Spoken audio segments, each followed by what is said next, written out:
من عصفور لكلب الحرف اكس، ايلون ماسك بيقول لنا اكس مش ممكن يموت.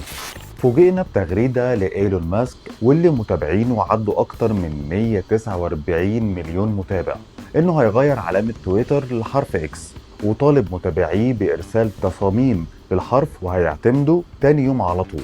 بس ليه إيلون ماسك اختار حرف الإكس؟ ماسك من زمان عنده شركة سبيس إكس وعربيته تسلا موديل إكس، وغير اسم شركته من تويتر لإكس كورب، وكمان بينادي ابنه بإكس. ماسك كان عايز يعمل تطبيق فيه كل حاجة، شات ورسائل صوتية وفيديوهات وبيع وشراء وخدمات ومدفوعات مصرفية، يعني سوبر اب. وده على غرار تطبيق ويتشات الصيني، وده بعد اصدار تطبيق ثريدز اللي اطلقته ميتا ردا على تويتر. شركة تويتر واجهت اوقات عصيبة من وقت استحواذ ماسك على تويتر، من تسريح موظفين وانخفاض حد